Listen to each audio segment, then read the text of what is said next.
Acuícola de la Dirección General de Asuntos Ambientales Pesqueros y Acuícola, quien procederá a dar las palabras de bienvenida.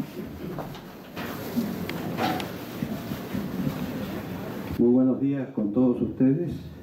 Especialmente les tengo que decir que son participantes porque este es el segundo taller de socialización de la propuesta del Programa Nacional de Manejo Integrado de Zonas Marinas Costeras.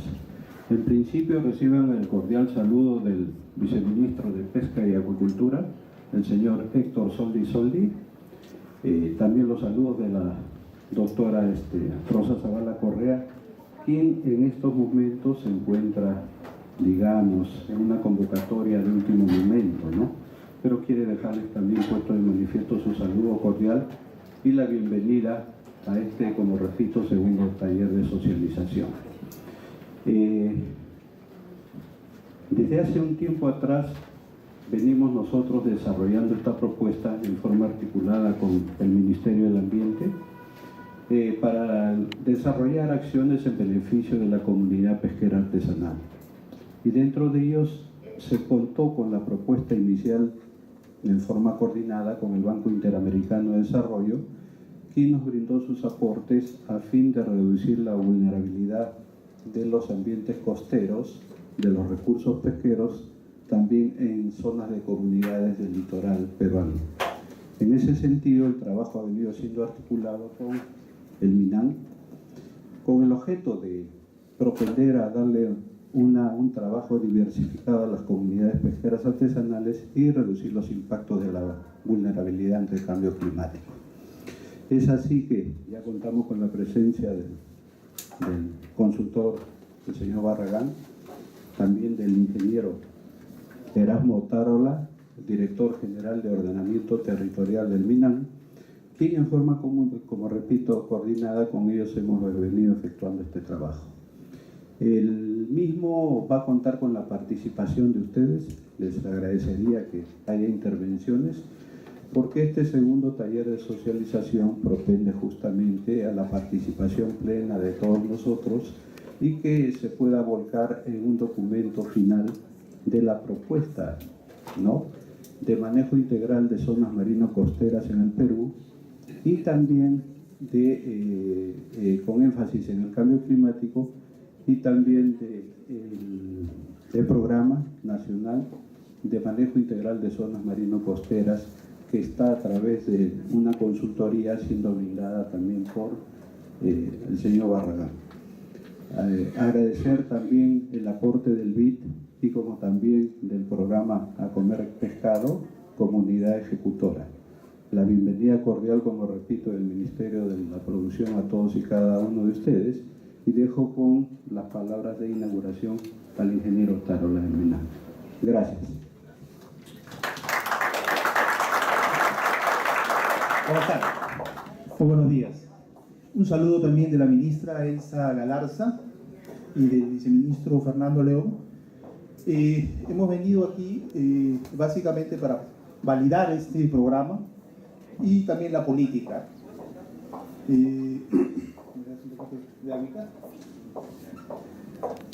Bueno, quería contarles que qué relevante es ahora un proyecto de este tipo de cambio climático en el tema marino costero.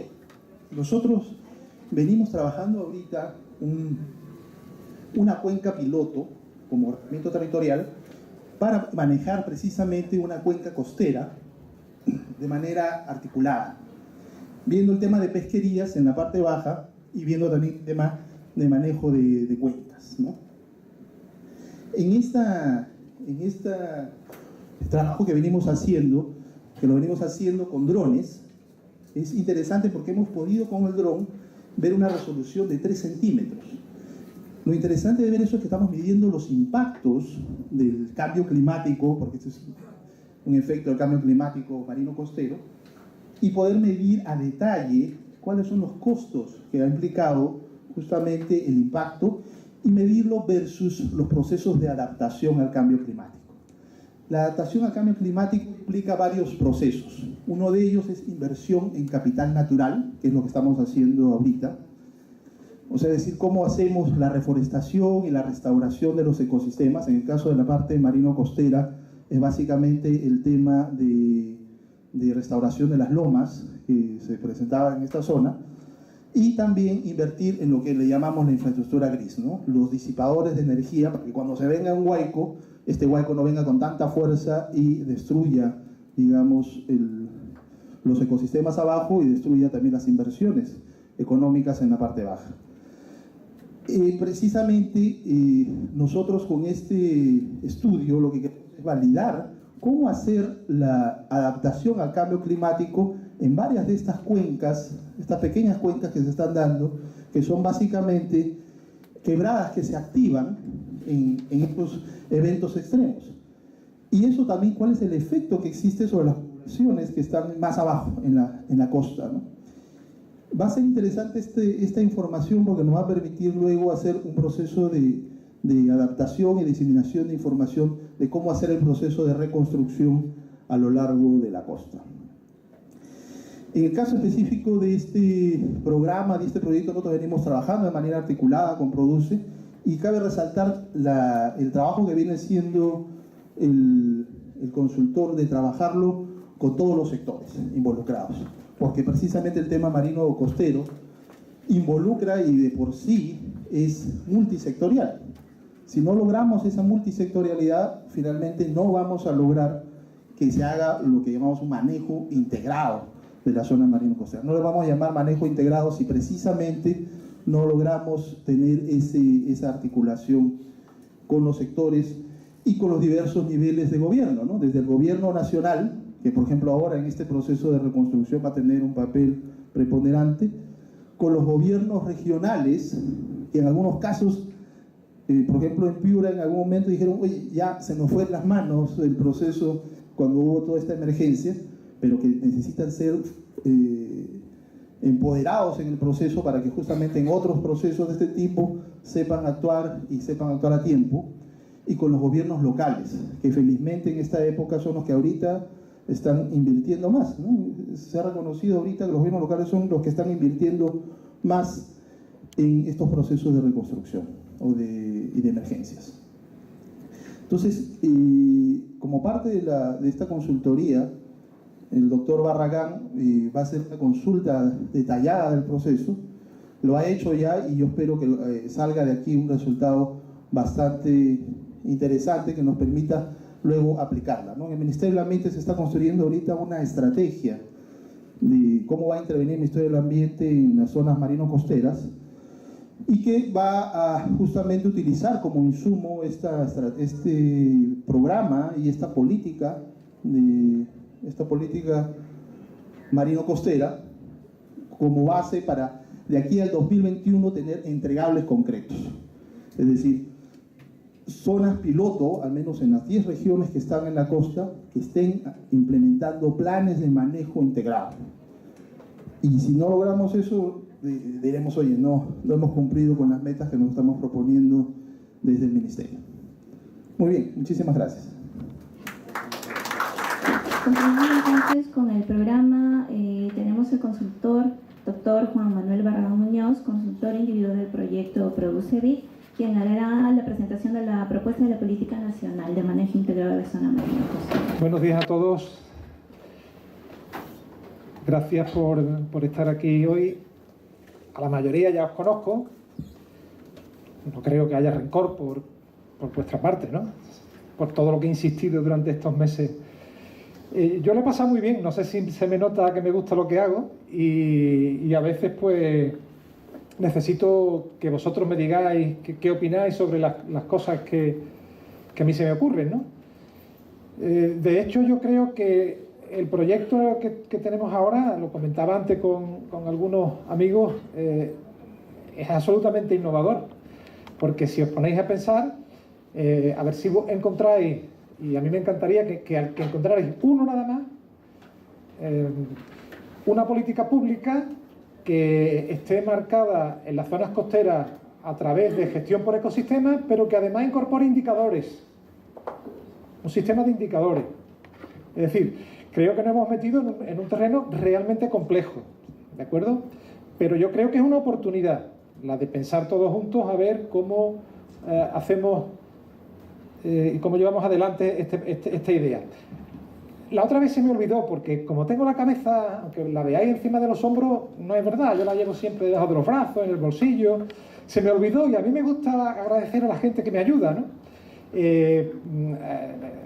Todos los que estáis en el MINAM, bueno, todos con los que me he sentado en entrevistas, habéis sido muy amables y muy pacientes conmigo, porque os he preguntado a veces demasiado.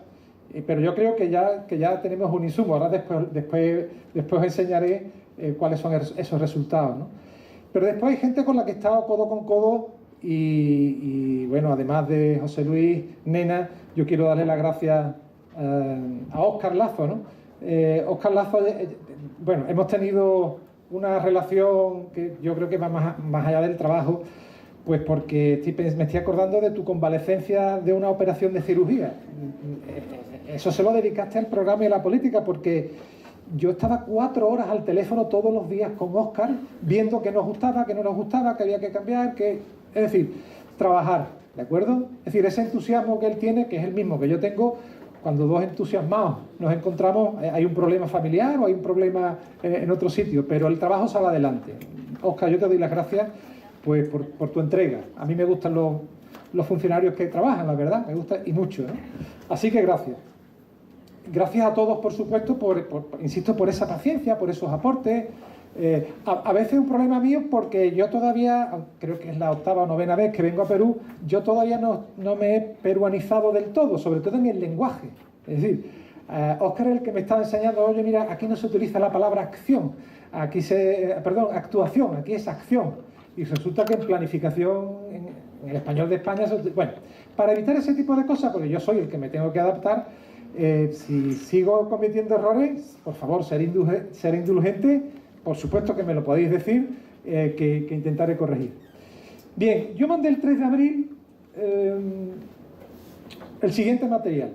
Mandé un programa, el texto de un programa repartido en 45 páginas, estructurado a partir de 6 etapas, ahora hablamos, y 4 anexos, ¿de acuerdo?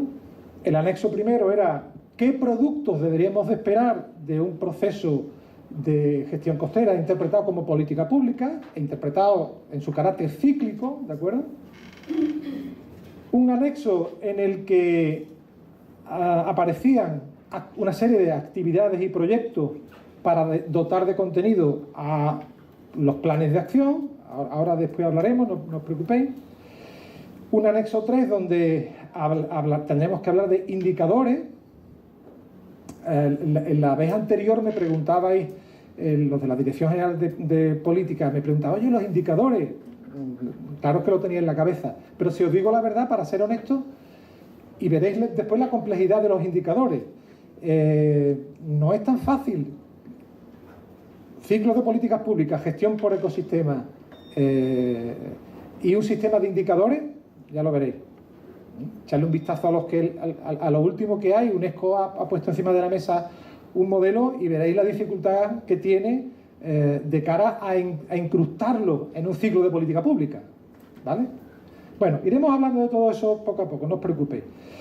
Bien, y un anexo 4 donde hay una propuesta, borrador, absolutamente abierto, igual que todo, pero esto más todavía. Hay un reparto de responsabilidades, un nivel de urgencia, de importancia, capacidad de arrastre. Capacidad de arrastre, por ir aclarando cosas. Es, si yo hago una acción, si yo abordo una acción, si yo la ejecuto, ¿qué capacidad tiene de que otras vayan detrás? En cada país se llama de una manera, en cascada. Bueno, capacidad de arrastre, a mí me parece que hay que valorar eso, ¿no? O sea, si yo hago algo, ¿qué posibilidades se abren en otras acciones? ¿De acuerdo? Bien, ese es el material que os hemos mandado, que tendríais que tener, ¿vale? Bueno, ¿cuáles son los objetivos principales? Fijaros, seguimos informando, o sea, os decimos qué estamos haciendo, por supuesto, resolver dudas, si es que podemos resolverlas, estaríamos encantados de hacerlas. Una de las cosas más importantes es recibir aportaciones y puntos de vista. A mí me encanta que me hagan pensar, a mí me encanta que se tambaleen mis ideas, porque después de un periodo de reflexión sale otra cosa nueva mucho más fuerte, ¿de acuerdo? Y finalmente, pues organizar los encuentros y las entrevistas que tengamos que tengamos que tener, perdón. El esquema es muy sencillo. Yo voy a hacer una introducción, pues porque primero estoy viendo que no todos los que estaban la vez anterior están hoy, habéis cambiado, algunos, no todos, otros os reconozco. Pero bueno, es interesante, creo yo, hacer un recordatorio. ¿Sabéis lo que pasa? Yo soy honesto, no quiero molestar a nadie, pero a veces damos por hecho que los 100 folios que os hemos mandado los habéis leído. Y siendo honesto, pues no todo el mundo, a mí me pasa eso también, no todo el mundo tiene siempre tiempo para leerse los 100 folios. Bueno, yo conozco también el trabajo vuestro porque es el mismo que yo desarrollo también en otras partes en ocasiones. Entonces, yo creo que esa introducción es pertinente, es buena, pues para ponernos en contexto, ¿vale? Segundo, os voy a dar cuenta de, después de haberme dicho qué opinabais sobre el texto de la política, qué es lo que ha ocurrido, ¿de acuerdo? En tercer lugar, os planteo cuál es esa relación íntima entre política y programa, no siempre bien entendida conceptual y terminológicamente. Yo al menos voy a dejar claro qué es lo que hacemos en nuestro caso. Aquí ocurre lo mismo. Si vais a la bibliografía internacional vais a ver que lo que ustedes llamáis objetivo, UNESCO lo interpreta como meta y al contrario, pero lo mismo ocurre con planes y programas, ¿de acuerdo? Es decir, que la nomenclatura, el léxico también conviene que lo tengamos claro, pues para que nos entendamos, simplemente. Es decir, para saber si estamos de acuerdo o no tenemos que entendernos. Lo primero entendernos y después, si somos capaces de hacerlo, pues a ver hasta dónde hay acuerdo.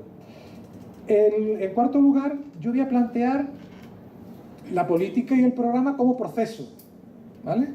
Y en último lugar, el contenido.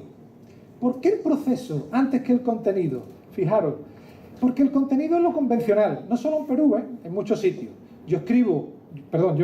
Todos nosotros escribimos, hacemos una lista de cosas que hay que hacer, ¿de acuerdo? De actuaciones, de actividades, de proyectos. Cuando hemos terminado nos miramos a los ojos y decimos, oye, esta carta a los Reyes Magos es magnífica.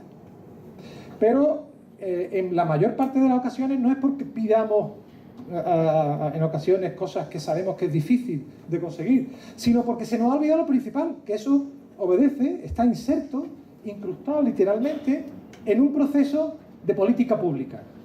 Y si no tenemos el apoyo de quien decide, de quien tiene capacidad de decisión, pues difícilmente esos proyectos, esas propuestas se convierten en realidad, ¿vale? Ese es el esquema. Empecemos con la introducción. Algunas ideas de partida. Yo sé que hay mucha letra. Ya el último día me lo dijiste. Y, oye, pones mucha letra. ¿Sabéis lo que ocurre? Que hoy estamos aquí para discutir el contenido y el significado de la letra. Os prometo que si alguna vez me dais la oportunidad para una conferencia así de otra forma, os hago una conferencia con menos letras y más imágenes y más fotografías interesantes. Pero hoy, lamentablemente, tenemos que ver el significado de esas palabras que yo propongo como contenido de lo que tenemos entre manos. Lo primero, tanto la política como el programa tiene un carácter multidimensional. Es decir, no es solamente económico, no es solamente ecosistémico y sobre todo, por eso lo he puesto en rojo, sobre todo es gobernanza. Pero fijaros, el prefijo es socio. Ya en este planeta queda muy poco ecológico. Probablemente lo que nos queda en el planeta hoy, con la capacidad de intervención que 7.300 millones de personas tienen, con una tecnología como la que tenemos, yo lo llamaría socio ecosistémico. Socioeconómico y cultural, recordad que el último día me enfatizaste el hecho cultural, y estoy de acuerdo, yo no lo había resaltado como merecía, y pongo en rojo gobernanza, porque nos fuimos muy contentos el último día en el sentido de que habíamos visto la parte ecosistémica, la parte económica, pero el concepto de manejo integrado de zonas costeras fundamentalmente hunde sus raíces en la gobernanza, y eso lo vimos muy rápido, ¿vale? Bien, segunda idea. El modelo está basado en los ciclos de política pública aplicados al manejo integrado de zonas costeras. O sea, esto es un manual que me pidió UNESCO, lo tenéis aquí. UNESCO ha colgado en su página de América Latina y el Caribe, ¿de acuerdo? Luego, no ha colgado el ciclo de políticas públicas pensando en Asia, o pensando en África, o pensando en el mundo anglosajón. Cuidado, es interesante que veamos que este modelo de ciclos de políticas públicas está pensado precisamente para América Latina y el Caribe. Otra idea que yo intenté dejar clara, y la subrayo y la vuelvo a repetir todas las veces que haga falta. Yo el primer día estaba muy contento porque es la primera vez que yo trabajo no para un ministerio solo. Siempre está el de medio ambiente o el que corresponda. Desde el principio aquí se plantea produce y MINAM, lo cual me anima porque el manejo costero no es conservación ni protección de especies ni de espacios. Es algo mucho más complejo. Y un ministerio solo no va a ser capaz de sacar adelante. Es posible que lo lidere, pero solo no es posible que lo ejecute.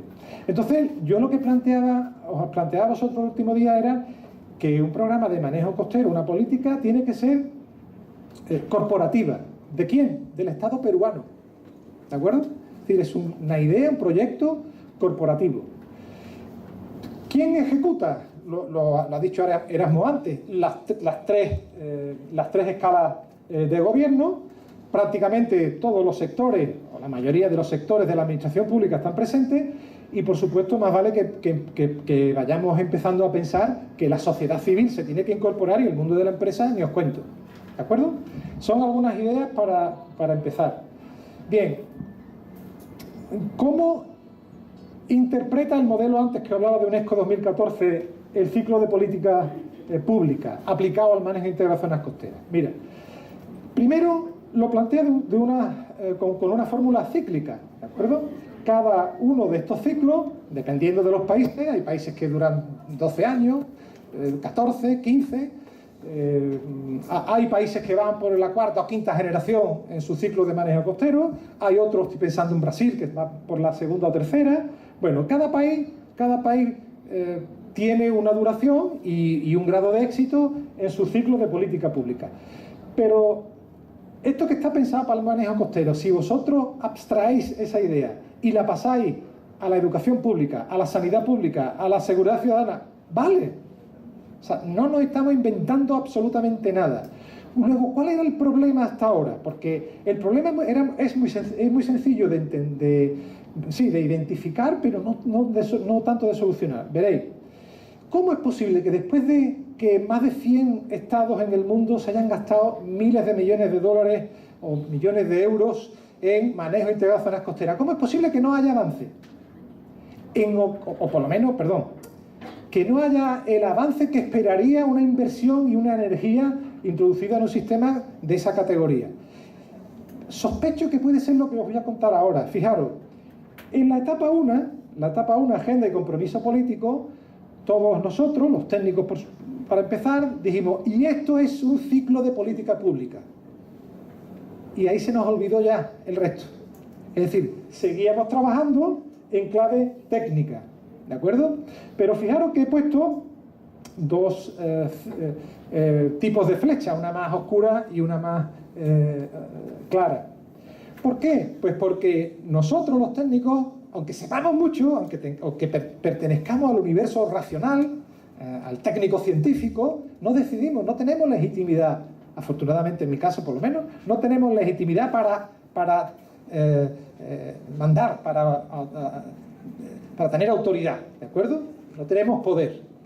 Quien tiene poder es precisamente ese universo de tipo político, que en países democráticos suelen ser elegidos, y en ocasiones lo que ha ocurrido durante mucho tiempo es que cada uno ha ido de forma paralela pero sin comunicarse. Es decir, yo terminaba el plan, yo terminaba la política, yo terminaba el programa, los funcionarios estábamos exultantes y felices ese día porque lo habíamos terminado, pero si uno se pregunta 10 años después qué fue de aquello, pues aquello sigue en el mismo cajón porque nadie decidió nada o nadie decidió ponerlo en marcha. ¿Qué significa? Pues que es necesario e imprescindible, diría yo, que estos dos universos, por cierto, no fáciles de comunicar, porque tienen lógicas distintas, son universos diferentes. ¿De acuerdo? Por ejemplo, incluso hasta en los manuales aparece yo lo considero a veces como una petulancia intelectual, ¿no? Los que estamos alrededor de lo técnico-científico despreciamos a los políticos, pero los políticos nos desprecian a nosotros porque somos burócratas, tardamos mucho. Es decir, esa dialéctica que existe, ¿no? Algunos estáis hoy riendo y es la mejor prueba de que me estáis entendiendo, existe en todos los países, ¿eh? Pero cogiendo lo serio de la reflexión, lo que yo os diría es que tenemos que buscar conectores si queremos avanzar de verdad en una política pública, conectores que engarcen el interés, las posibilidades, el deseo con política, la normativa, con las necesidades, con las posibilidades que el Estado, la administración del Estado nos da, y por eso hablo a veces de funcionarios, de técnicos públicos, ¿de acuerdo? Ya veremos estos conectores. Estos conectores son productos. Vamos a ver a lo largo del ciclo qué productos nos podemos encontrar como para que atraigamos el interés del que decide. A lo mejor lo que voy a decir ahora no os gusta. Muchas veces digo, joder, lo tenía en la cabeza, no debía de decirlo y lo dije. Aquí estamos, yo estoy muy bien aquí con vosotros, pero no hay tantos políticos que deciden.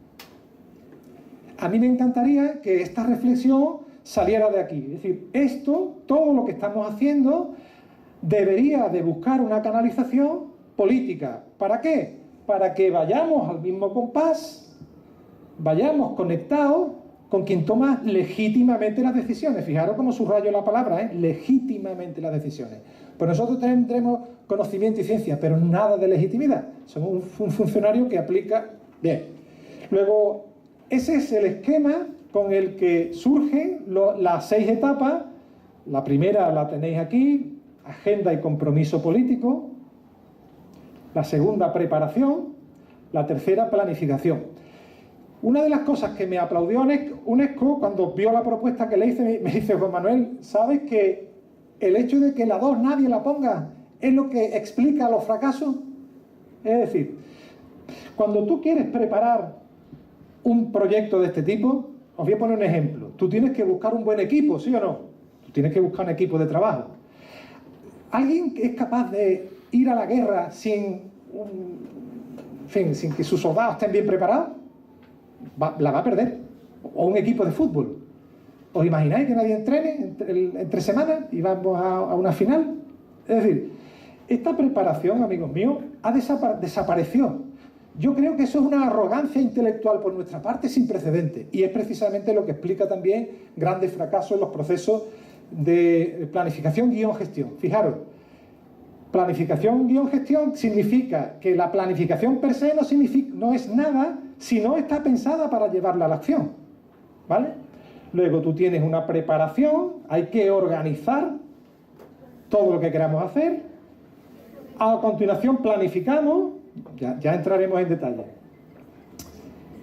No sé si la palabra aquí en Perú sería la más adecuada, institucionalización. Es decir, tenemos que introducir en las instituciones públicas lo que ya hemos acordado. Por ejemplo, esto es un plan, pero un plan, yo muchas veces le digo a mis alumnos en la universidad, un plan que hagamos nosotros después de dedicarle años y esfuerzo y tiempo, ¿cuánto vale?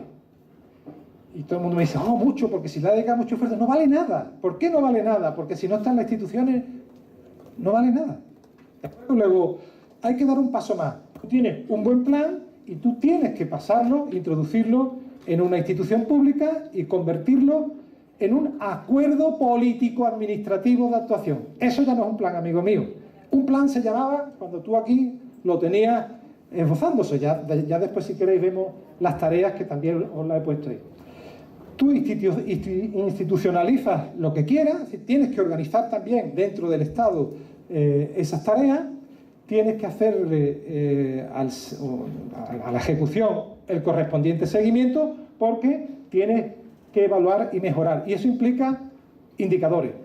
Yo os diría lo siguiente, no hay que hacer nada que no se pueda medir. pero no porque yo sea un obseso de las matemáticas, de la física, de la estadística, sino porque se trata de dinero que no es nuestro. Y yo creo que tarde o temprano deberíamos de enseñar qué se hace. Más ideas. Sí, sí. Un componente de continua evolución y seguimiento. Te pongo un ejemplo. No sé si has visto el plan de acuicultura y pesca de Concitec de 2013 a 2021. No hemos llegado ni al 2021 y ya está obsoleto eso. Y tampoco hay ni un plan de seguimiento ni de continua evolución, porque cada año van sucediendo cosas, sobre todo con los desafíos tecnológicos que hay. Totalmente de acuerdo. Es decir, nosotros hemos estado caminando durante mucho tiempo en planificación tecnocrática. Yo creo que eso es muy arrogante por nuestra parte, porque de eso teníamos mucha culpa los universidades, científicos, técnicos, funcionarios, ¿vale? La gestión estratégica es otra cosa. Y esto tiene un componente enorme de gestión estratégica, ¿vale? Bien, vamos ahora a precisar los términos, porque sí me interesa que entendamos lo que quiero, bueno, explicarme, me interesa explicarme.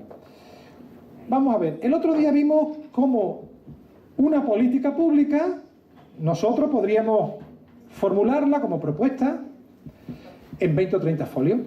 ¿Ven? No sé si esta tiene ahora mismo 33, después cuento los detalles. Pero claro, esa política son ideas generales, es la esencia, es la base. Si me apuráis, es casi la filosofía. Bien. Pero cuando esa política se organiza desde el punto de vista operativo, porque claro, hay que llevarla a la práctica, se introducen las instituciones, se reparten responsabilidades, es decir, aparece un calendario, por ejemplo, bueno, eso ya pasa a ser un programa. Si alguien después está interesado, yo le puedo recomendar un libro que habla sobre planes, programas y proyectos. Y vais a ver cómo la nomenclatura, dependiendo de los países, no está clara.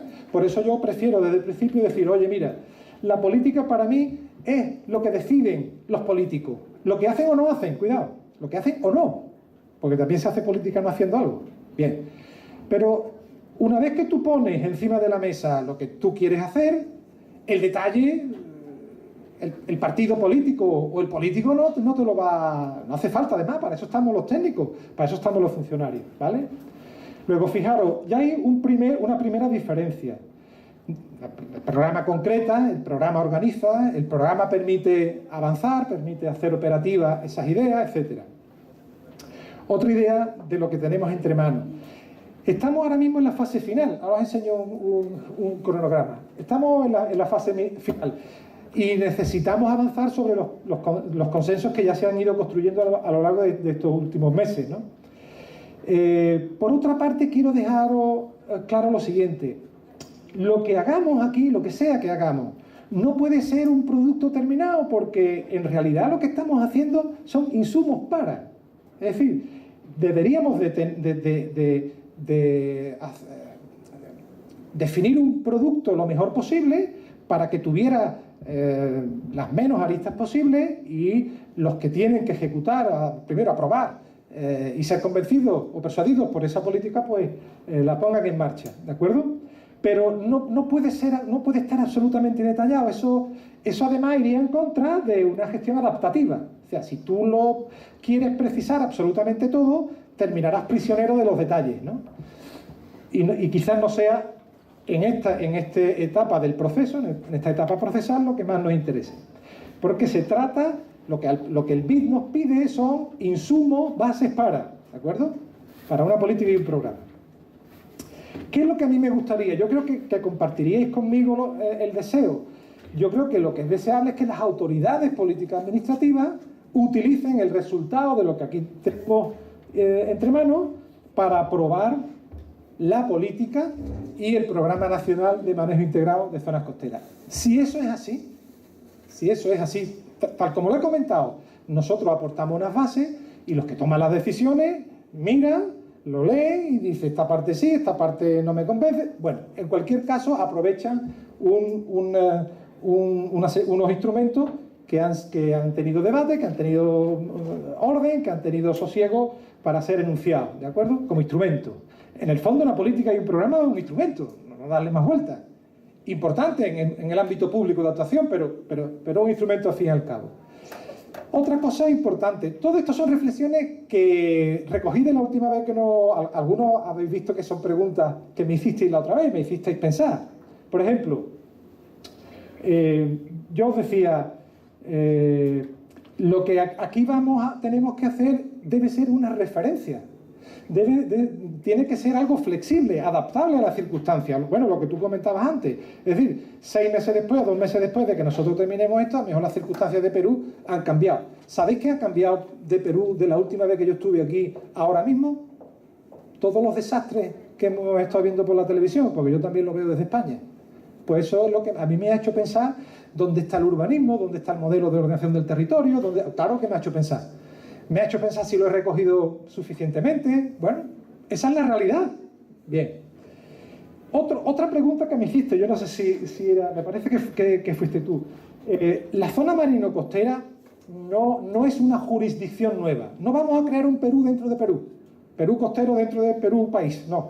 Es simple y llanamente un ámbito especial de trabajo donde ese trabajo tiene una filosofía que ahora veremos, porque la filosofía no es ni más ni menos que un trabajo cooperativo y coordinado, reforzado. ¿Por qué reforzado? Pues porque en la zona costera están todos, no hay nadie. Cuando digo todo, todas las administraciones públicas, todos los sectores, prácticamente todos. Si no están en el borde costero, pues están arriba y sus efectos llegan en muy pocos minutos, pues porque nuestros ríos de la vertiente pacífica son cortos y llegan pronto. Otra de las cosas, esto porque es mérito de la Dirección General de Ordenamiento Territorial, no empezamos de cero. Hay algunas de las cosas que aquí se van a comentar o se van a proponer que en algunas regiones ya están en marcha. ¿De acuerdo?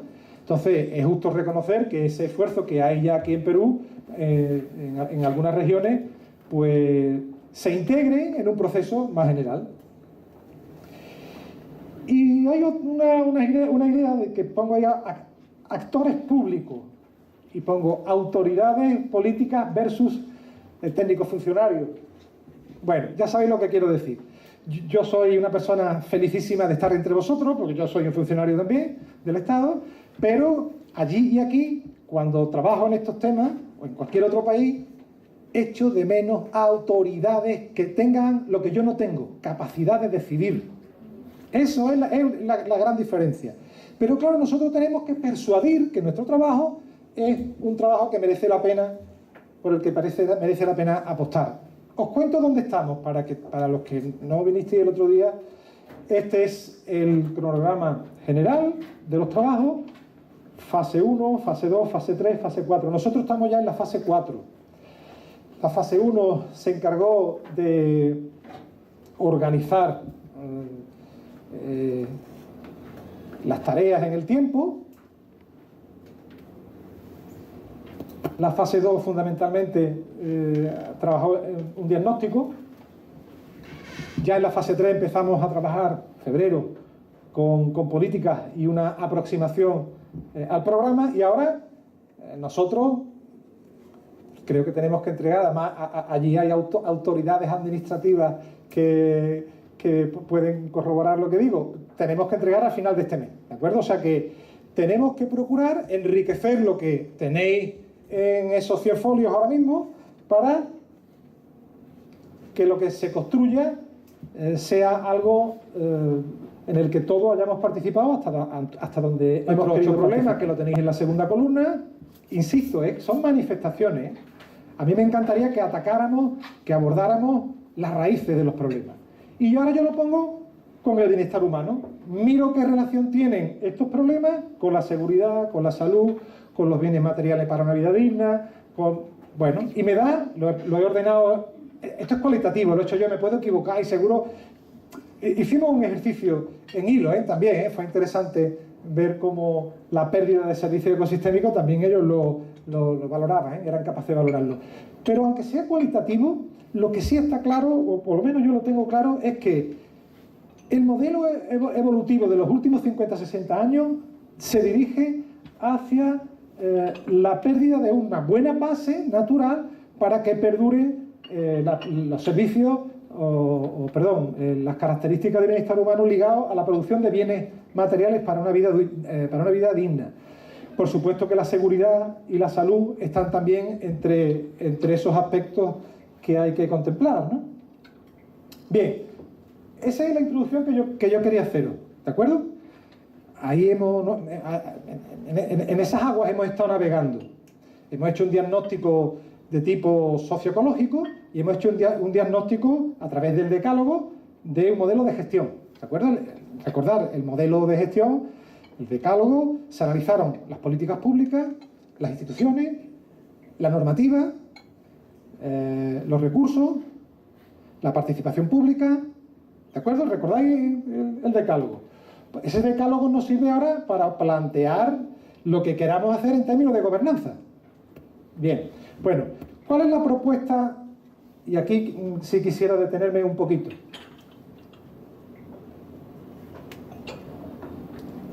Detrás no se ve, ¿no? Sí. ¿Sí?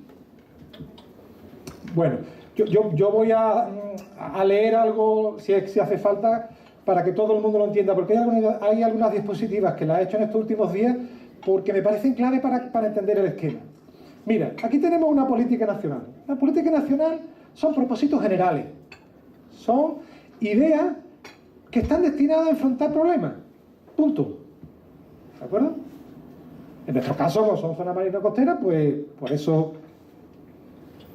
Pero en general es... Antes que se me olvide, no todos los problemas sociales son problemas públicos. Amigos míos, son diferentes. Problemas sociales hay muchos. Problemas públicos solo aquellos en los que se fijan las autoridades políticas y le asignan recursos para su solución. Es decir, que tú puedes tener 500 problemas sociales, pero solo puedes tener a lo mejor 30 problemas públicos. Problema público es cuando las políticas públicas asignan recursos para la solución de esos problemas. ¿De acuerdo? De ahí lo de la visibilidad. Es que no somos visibles. Pues claro, es que alguien tiene que incorporar en su agenda política tu problema o tu necesidad. ¿Vale? Bien. Pero esta es la política en términos generales. Da lugar a un programa. Desarrolla, concreta la política. Bueno, no hace falta que os diga que el programa tiene que ser hijo o hija, en fin, de la política. El programa no puede ir por su lado, por muy tecnócrata que seamos, ¿eh? Si eso no es así, está mal el razonamiento. Tenemos que tener un programa que mire, que sea digno heredero de una política que yo creo que ahí está la clave, ¿no? Desarrolla y concreta, establece el marco operativo, fija actividades y proyectos de forma estructurada. Empezamos con cosas interesantes. Estimula, orienta y coordina con regiones. Empezamos ahora a hablar de ámbito territorial. El programa nacional debería ser una puerta generosa, amplia, fácil de abrir y cerrar, de transitar, para los programas regionales. Es decir, porque los programas regionales creo que deben de adaptar las orientaciones e instrumentos nacionales a las necesidades de la región. O sea, yo no sé vosotros, pero yo no tengo una concepción centralista de que todo lo que hagamos en política pública tenga que partir de París o de Madrid. Y por lo tanto, no se me ocurre que un programa nacional todo lo tenga que resolver un único centro. Creo que el mejor papel del Estado Nacional sería facilitar orientaciones y instrumentos para que cada región, mirando sus características, mirando sus problemas, perdonadme, y sus políticas, ¿por qué no van a tener las regiones sus propias políticas públicas? ¿Por qué no? Claro que las tienen que tener. Os dije el último día que en todo el mundo la escala intermedia es la que se está quedando con el manejo costero, ¿eh? No se queda la local, no aparece la nacional. La nacional marca una serie de pautas, da una serie de facilidades, pero son las escalas intermedias, los Länder en Alemania, las comunidades autónomas en España, los estados en Estados Unidos. Por ejemplo, el sistema de Estados Unidos, que es más antiguo, funciona no a través de un organismo central que existe. Los programas son estatales. Y el Estado, no sé, Florida, pues, puede decidir si quiere o no quiere Estado, un programa de manejo costero. Lo puede decidir. O sea, no es Washington el que decide por él. ¿De acuerdo? Luego, las claves están en las regiones, en casi todos los ejemplos del mundo. En Australia, exactamente igual. ¿de acuerdo? No es el gobierno federal el que, sino son los propios estados. Nueva Gales del Sur tiene su propio programa de manejo costero, el estado de Victoria, el estado de Queensland, cada uno tiene su propio programa de gestión costera, ¿de acuerdo? Adaptan orientaciones e instrumentos nacionales mirando la necesidad de la región. Se relacionan con sus planes de desarrollo concertados y otros instrumentos de la región. Estimulan, eso ahora le tenemos que pedir a las regiones que hagan que cumplan una cosa, y es que tienen que estimular a la escala local. Ellos son los mejores intermediarios, no hay otro intermediario mejor, porque Lima va a coger, primero Lima va a coger lejos, pero después son 150 y tantas, no, perdón, 120 y tantas, ¿no eran, Oscar? Unidades locales. Eso es una locura. Son, creo yo, las regiones las que deben estimular y coordinar los planes locales. Y finalmente esto debería de terminar en esa escala. Por favor, fijaros cómo esto es un proceso no solo de abajo arriba, sino también, no solo de arriba abajo, también al contrario. Es decir, yo creo que de abajo arriba tenemos que ir aprendiendo qué necesitan las administraciones locales, qué necesitan las regiones para que se enriquezca y progresivamente se adapte el programa nacional. ¿Se entiende eso? Esto es un mapa, aunque no lo parezca, es un mapa de qué papel tiene la política, qué papel tienen los programas nacionales y qué pintan y por dónde aparecen los programas regionales y los locales. Como estamos en la fase final de este proyecto del BID, yo os recuerdo, tenemos una política que se socializó el 22 de febrero, un programa que tiene una corrección previa en los 1 de marzo, eso fue hecho por la Dirección General de Ordenación del Territorio, en la persona de Óscar, y ahora lo que hacemos es que se socialice y se meta a debate esta propuesta de programa. ¿Por qué? Pues porque al final de abril tenemos que entregar el producto, bueno, que estimemos entre todos conveniente. Vamos a ver. Oye, con vuestro permiso, como la última vez que estuve aquí pasé un calor de muerte, pero de muerte. Con vuestro permiso me quito la chaqueta. Es lo único que me fue muy interesante porque hicisteis comentarios sobre la política. Que bajo la voz, ¿no? Hicimos comentarios sobre la política. Me dijiste, oye, yo opino esto, yo opino otro. Algunos de vosotros me lo habéis mandado por escrito. En otras ocasiones nos hemos sentado cara a cara y hemos estado haciendo ese trabajo, ¿de acuerdo? En otras palabras, no se me ocurría cómo, y finalmente me salió esto, no sé si os gustará o no. ¿Cómo le digo yo a la gente que el documento de febrero no es este que tenéis ya en vuestras manos? Que tenéis en vuestras manos tiene todos estos colorines, pero sin los colorines. Todos los colorines son cambios vuestros. No sé si es muy ortodoxo lo que yo acabo de decir, pero eso es otro mapa de colores, ¿vale? Es decir, cada vez que me ibais mandando, oye, corrige esto, oye, yo no estoy de acuerdo, o en una conversación, vosotros me decís, no, mira, esto...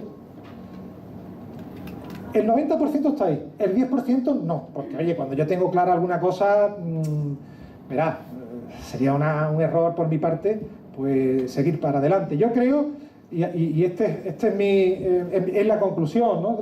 La conclusión. Sí se proponen cambios a lo largo de todo el texto presentado por la política. Vosotros lo habéis hecho, a veces me habéis pedido precisiones, se sugieren énfasis, yo lo entiendo, si yo soy del departamento A, yo quiero que la letra A aparezca más. Bueno, claro, lo normal, claro, ¿qué me va a parecer? Claro, mi trabajo tiene que estar, procurar que haya un equilibrio, ¿no? Oye, y a lo mejor es verdad que tiene que estar más representado. Pero bueno, se eliminan o añaden contenido, pero yo quiero que sepáis que en términos generales han sido incorporados. O sea, yo no solamente no tengo problemas, sino que me encanta poder decir que he cambiado esa versión que yo propuse al principio, porque de eso se trata, de que sea un diagnóstico compartido. Eso me da mucho trabajo. ¿Por qué? Porque no todo el mundo respeta los calendarios, ¿eh? Hay un tirón de oreja para algunos. Cuando ya lo tenía todo montado, aparecía uno nuevo y ahora en cascada tenía que cambiar todo. Pero bueno, no hay problema. Está todo cambiado sin problema. Pues, ¿sabéis la alegría? La alegría es que en lo sustancial, los principios no los habéis tocado, no habéis tocado la estructura, no habéis tocado la filosofía, no habéis tocado los objetivos.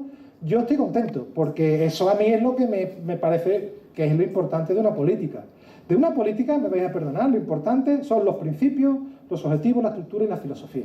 Eso es lo importante de una política, ¿vale? Incluso yo soy capaz de transigir con muchas cosas, pero esas ya tendrían que convencerme de que eso hay que cambiarlo. Pero no, la verdad es que no hay algo que se le parezca. Sí es cierto que me habéis propuesto actividades, tareas. Es decir, yo os preguntaba por la política y ustedes nos frenabais y si nos seguís más adelante y me decíais, y tenemos que hacer esto, y tenemos que hacer lo otro. Bueno, lo he anotado y aparece ahora en el programa. Conclusión, yo creo, así queda el objetivo general de la política.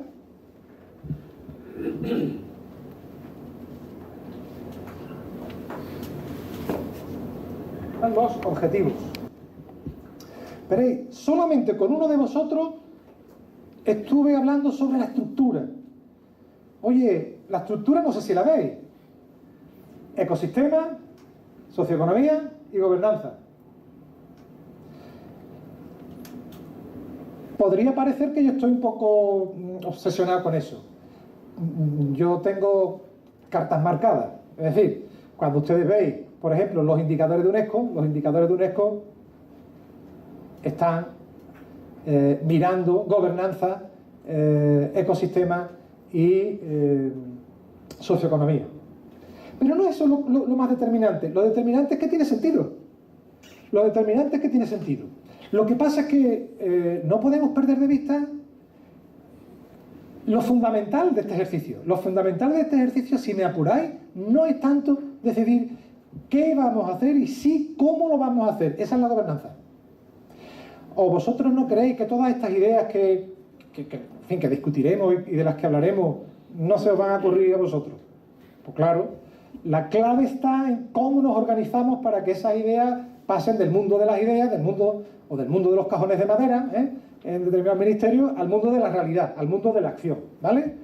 Pero la estructura es ecosistema, primero porque el proyecto nos lo pide, el proyecto nos está pidiendo que hagamos énfasis en los ecosistemas de la zona marino-costera. Y fijaros lo que os digo, pues claro que hemos mirado el cambio climático. Es que yo no estoy interpretando la ecología, los ecosistemas, sino estoy interpretando sistemas socioecológicos. Yo quiero que me sirva el ecosistema para defenderme del cambio climático. Y entonces cada vez que alguien me hable, a partir de este momento, de qué podemos hacer en una zona húmeda, sabiendo que una zona húmeda puede ser un freno importante a la subida del nivel del mar, por ejemplo, pues me vais a perdonar, pero ya empezamos a tener problemas con los principios básicos de la política, ¿de acuerdo? Por otra parte, condiciones de desarrollo. Me comentasteis alguna cosa de las que estábamos haciendo en Europa. Nosotros tenemos el crecimiento azul, no es la economía azul, es diferente, es otra cosa. Nosotros tenemos un modelo de crecimiento azul basado en una política que ya tenemos de medio marino. Cuidado, está basada en una política, ¿vale? Y dentro de esa política, ahí aparecen determinadas disciplinas, por ejemplo, la ordenación marítima espacial, que tú me comentabas la última vez, pero también, por ejemplo, abrir campos nuevos de economía, ¿de acuerdo? Bueno, y en último lugar, la tercera pata, el modelo de gestión pública. Tiene que ser eficiente y tiene que estar pensado para otra... Tiene que operar de manera diferente a como está operando ahora mismo. Y dicho entre paréntesis, que no destaco por los piropos y por los elogios, pero yo en Perú veo cosas que me encantan. Por ejemplo, que este proyecto haya ido de la mano a una pareja bien avenida, ¿no? Un matrimonio bien avenido entre Produce y Minan, a mí eso me gusta, porque se reducen los problemas, no os podéis imaginar. ¿O vosotros creéis que los enemigos de ciertas políticas están fuera? Están en el Consejo de Ministros, pero en todos los países. Y las de medio ambiente ya ni os cuento. Cuando yo he trabajado en esos temas, han venido y me han dicho, oye, que nos ha tumbado el de energía a la política. ¿Por qué? Pues porque los campos eólicos quieren campos eólicos y no quieren parques. ¿Vale? Es decir, que en ocasiones, en esos términos también hay que reflexionar, ¿de acuerdo? Esa es la política. Han cambiado las líneas de trabajo, pero los números son otros ahora, no mucho, pero han cambiado porque me habéis sintetizado en algunos casos, me habéis añadido otros. Así quedaría la dimensión socioecológica. Me vais a perdonar que haya tanta letra. De verdad que a mí me encantaría que no... Pero claro, hoy veníamos a trabajar sobre el espíritu y el contenido y el significado de la letra. ¿De acuerdo? Si yo os pongo la foto de un cangrejito y una frase con tres... y ahora os cuento la parábola, pues... ¿estáis de acuerdo o no? Entonces, yo prefiero, que es menos estético, contaros que tenemos un objetivo específico, que es mejorar la capacidad de resiliencia de la zona marino-costera de Perú. ¿De acuerdo? Todo eso está vinculado al cambio climático. Yo voy a dejar las presentaciones aquí, ¿eh? Vamos, a mí me encantaría que la compartieran. Yo no sé lo que decidáis, pero que yo las voy a dejar aquí, tanto en PDF como en .doc. Bueno, perdón, PowerPoint. ¿Cuál es la primera línea de trabajo? Fortalecer los esfuerzos conjuntos del país. Otra línea de trabajo es la de proteger los ecosistemas costero-marinos. Fijaros que no solamente lo expreso en términos de biodiversidad, lo expreso en forma muy práctica, defensa natural costera, ¿vale? Y hay una línea de trabajo 3 que me encanta, porque yo creo que Perú, igual que España, poco a poco va desarrollándose social y económicamente, y los ciudadanos empiezan a tener otra relación con la naturaleza. Y hay espacios costeros que son muy importantes, que a lo mejor le dan una gran calidad de vida para su entorno. Yo no sé, yo he ido a las lomas, ¿no? Y he visto lo que son las lomas. Hoy las lomas costeras, pues en fin, hay visitas, pero yo estoy seguro que dentro de 20 años no va a tener el mismo impacto. Es decir, la gente le va a encantar pasar un domingo en sitios tan agradables como esos. Es decir, yo creo que tenemos que ir pensando en la zona costero-marina no solo como un albergue de ecosistemas naturales con buena salud, sino también una serie de ecosistemas dignos, habilitados para el ocio y el recreo de los ciudadanos. ¿Por qué? Pues muy sencillo, amigo mío, porque la población se está instalando en la costa desde hace 60 años y ya está al 63%, y si dentro de 10 años le buscamos otra vez las estadísticas, es probable que sea el 66%. O sea, y eso significa que los ciudadanos tendrán una serie de demandas. Conclusión o filosofía. No estoy planteando la protección de la naturaleza como si fuera un museo al que a lo mejor vamos a visitar, sino os estoy planteando, lo estoy planteando de una manera muy práctica, como defensa natural. Tenemos dos alternativas. Si no nos gustan las zonas húmedas o los campos dunares, bueno, pues hacemos lo que sea, lo que se ocurra, ¿vale? En España hemos puesto apartamentos, bien. Sí, no es broma. Pero en España a continuación hemos tenido que gastar en escollera y obras de ingeniería civil millones y millones y millones, amigo mío. Entonces, si estáis a tiempo, mi recomendación es que una estrategia de este tipo es mucho más barato. Y no molestaros, pero para un país que no tiene tanto dinero, y sobre todo que no tiene ayuda de Bruselas, como en nuestro caso, digo como en nuestro caso porque yo soy muy crítico con el espíritu ambientalista de los españoles. Si no estuviera Bruselas presente, no sé yo cuántos parques habría, ni cuántos... Bueno, y la tercera línea, yo no estoy solo pensando, no creo que todos nosotros deberíamos estar pensando en términos de biodiversidad, sino de alimentación, pesca artesanal, ¿vale? Y calidad de vida para las ciudades. O sea, es que, por ejemplo, nosotros hicimos un trabajo para mi gobierno regional y teníamos claro que ya hay dos tipos de espacios protegidos. Uno, al que se mira para la biodiversidad, y otro, el que se mira al ciudadano. Yo quiero que tú el sábado y el domingo te vayas con tu hijo, con tu familia y comas allí, des un paseo. Sí, para eso quiero yo un espacio natural protegido, para eso. Bueno, aumentar bienestar humano y resiliencia de ciudades costeras. Fijaros, yo he estado viendo la distribución en la costa de ese más de 60% de la población y sois urbanitas. Ya no es en gran medida. Y por eso me da la impresión de que lo que va a ocurrir en los próximos 20 o 30 años, 40 años, es algo que tendrá mucho que ver con los ámbitos urbanos. ¿De acuerdo? Por esa razón, ahí había una línea de trabajo. Otra línea de trabajo es la pérdida del capital natural y cultural y el deterioro de los bienes de uso público. Esta idea la tengo hace mucho tiempo. La primera vez que yo vine a Perú, hace ya 7 o 8 años, me invitó Bienes Nacionales, superintendencia, ¿no? Superintendencia de Bienes Nacionales, por un problema de playa.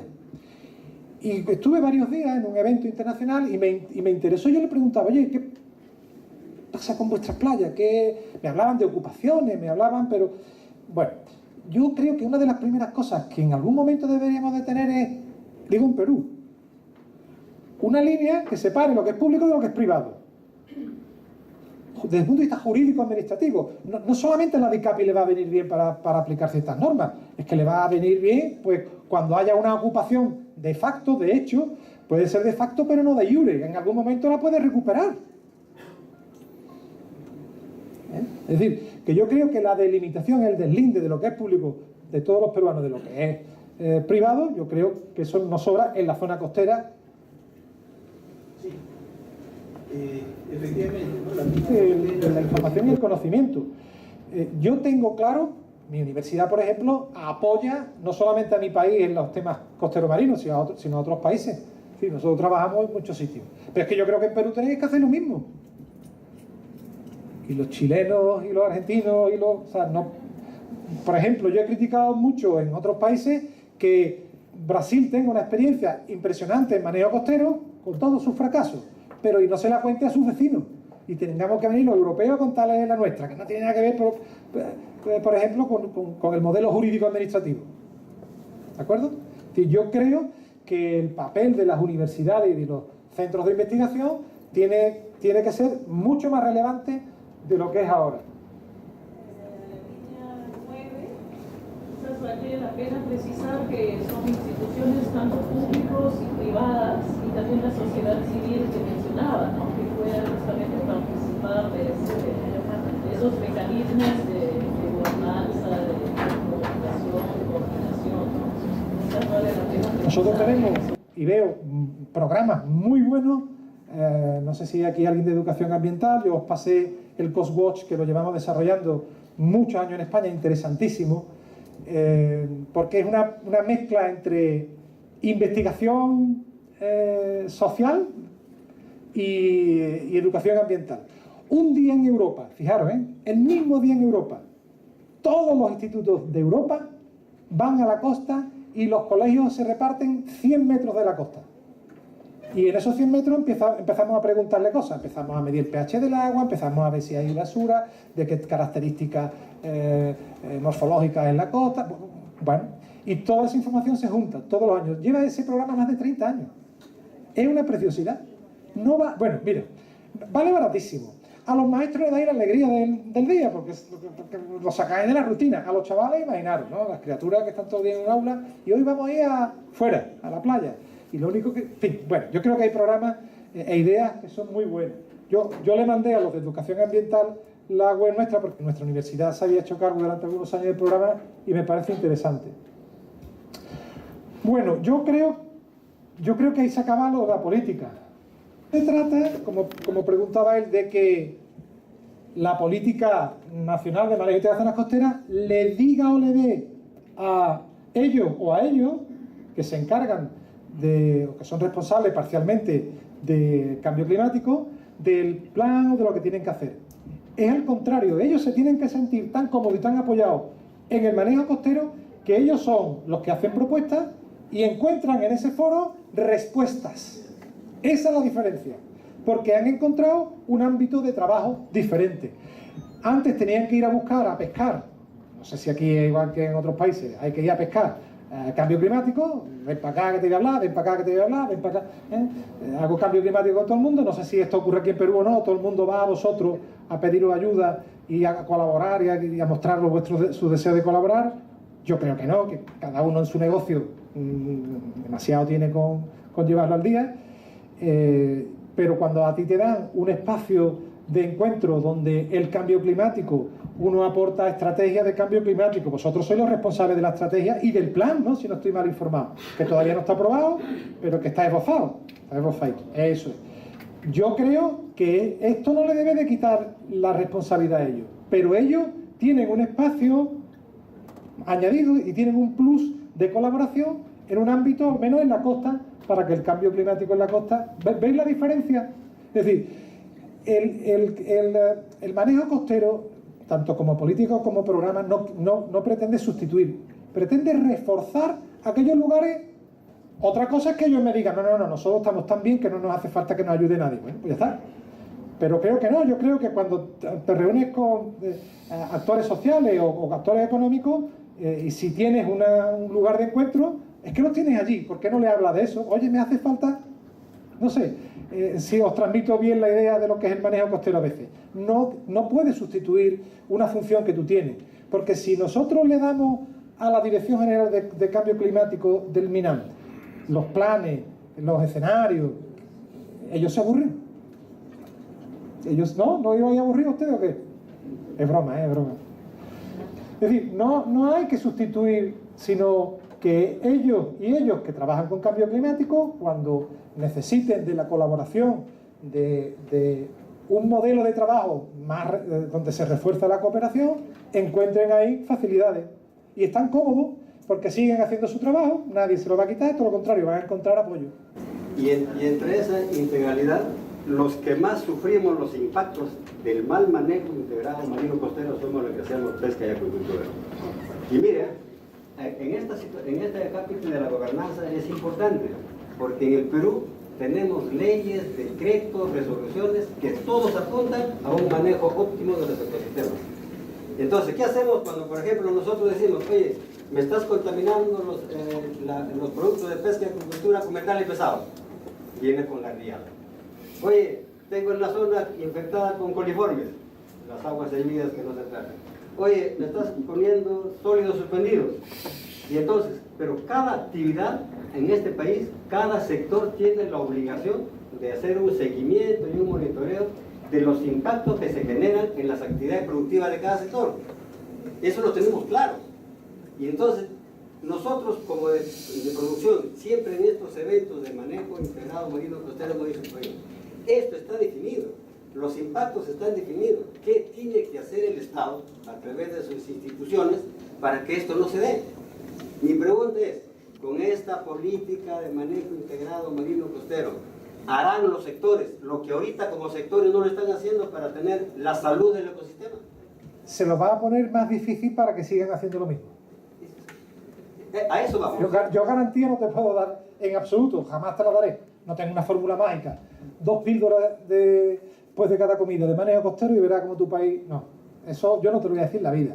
Pero si tú tienes a las personas con responsabilidad en las zonas costeras, cada X tiempo con capacidad para tener interlocución, es muy difícil que te sigan haciendo esas cosas. ¿Que lo pueden seguir haciendo? Sí. Lo que pasa es que lo tienen más difícil. Por ejemplo, en algunos países es el propio presidente o el vicepresidente de gobierno quien preside una comisión interministerial para el manejo costero. Pues cuando tú le digas que tú no eres capaz de hacer acuicultura, desarrollar acuicultura por esto y por esto, yo te aseguro que cuando el presidente diga, tú, saneamiento, ven para acá, mira, esto, yo te aseguro que tu camino está más allanado. Y el problema, es decir, pero yo lo que os he pintado es un escenario de concertación, es un lugar de encuentro.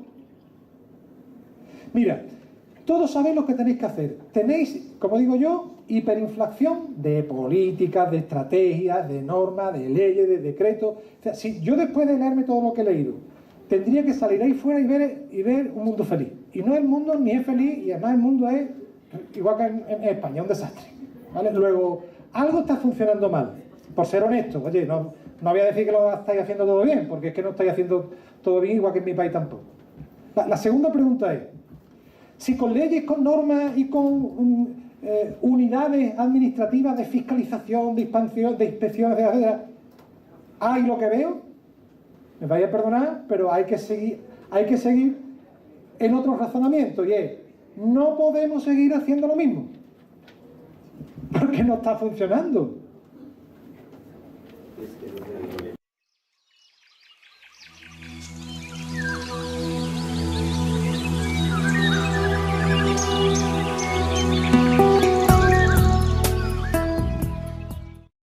Gobierno del Perú, trabajando para todos los peruanos.